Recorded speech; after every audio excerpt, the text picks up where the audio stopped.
Hi there, and welcome to Confirmed Lunacy Productions. This is VJ, your host. Welcome again. I am so glad to report that there is finally movement out of the Occupy movement. Hey, is that a gas or what? They have a plan. They're making demands. They are doing something. They are finally getting together and making some demands. I'm so proud of these kids finally. I've waited so long to see some sign of intelligence from America's youth, and I see it. And I'm almost overcome with joy. It makes me want to leap and shout. They may not be on the right track. They may not have the right idea, but by gum, they're trying to do it according to the way that we started this thing in the whole way, from constitutional principles, from a standpoint of a parliamentarian, from the standpoint of someone who knows their rights and what is right and wants to fight for that. And that makes me proud to be an American. I don't know if I could call myself one of these Occupy people yet, but they're winning me over, I gotta say, little by little. Still think there's way too many of them that are just nasty, dirty hippies that don't have a clue, but anyhow, I'm glad that the discussion has finally started to yield some fruit. Hallelujah! Woo! Anyhow, so that's one thing that makes me happy. Also, as you can see, my countenance seems to have changed just a bit. I'm me again. I'm back. Ta-da! I'm Vic. I'm VJ. I'm me. Anyway, it feels good to be a human being again, I must say. I was really, really worried and wondered if I'd ever get back. I'm not sure that I'm completely back yet, but I'm more here than I've been in a long time, and it feels so good. Anyway, I've had so many well wishes and messages from many friends from all corners of my world anyway, and I appreciate all of you and everything that you had to say and all of your input. And in many ways, couldn't have got there without some of your very personal input. Thank you. So many of you really helped pull me through here. Anyway, so, the Occupy thing's getting on, and then we've got some of this nonsense about the Democrats are trying to hijack this Occupy thing and make it like they were part of it or something.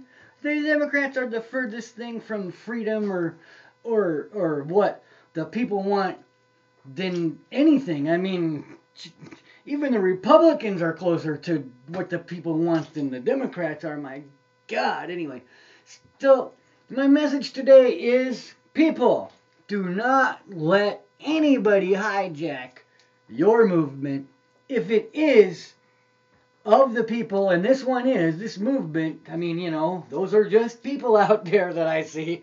Might not be exactly people like me, but they are people. They are Americans, man, and they are speaking with a voice. So they're trying.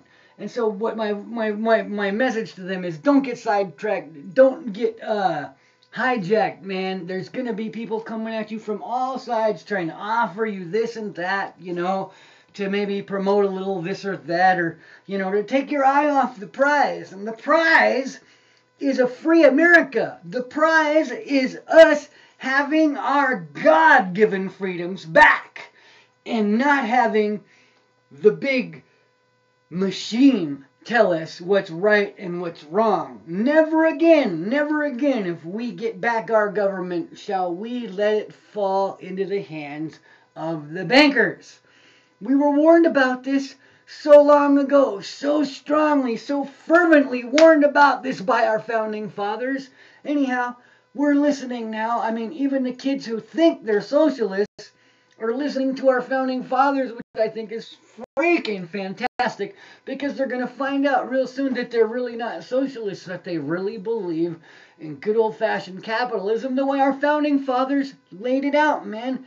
Everybody had a chance the way that it was until we let certain people get into making a career out of politics, and they rigged the game.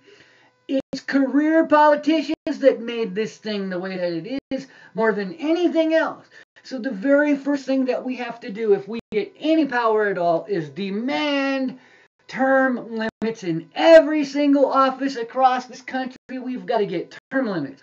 If we can get 2 elective sessions in a row where no one is reelected, we'll get all the riffraff out. No more career politicians, and we'll be able to vote the term limits into a constitutional amendment. And ta-da! The government will never be hijacked again. Okay, once again, I've said my piece. I've had a lot to say. And I hope you can absorb it. I hope you can understand that it's more than just the ramblings of this nutcase. Sure, it is the ramblings of this nutcase. But, there's actually some thought that went into it, our founding fathers put a lot of thought into the documents that we're trying to reconnect with now. So, just, man, grab what's good and hold on to that. That's all I got to say. And one more thing, there is a source that our founding fathers, most of them, all a common source, that they got their principles that they put into our founding documents.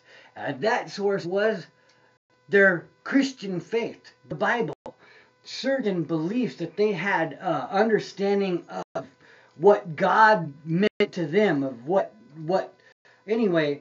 And the idea is that nobody should be able to control what God is and who God is, and least of all the government. And of course, the government shouldn't be allowed to become God, which is kind of what's been happening to us. Anyhow, I just thought I'd throw that out there.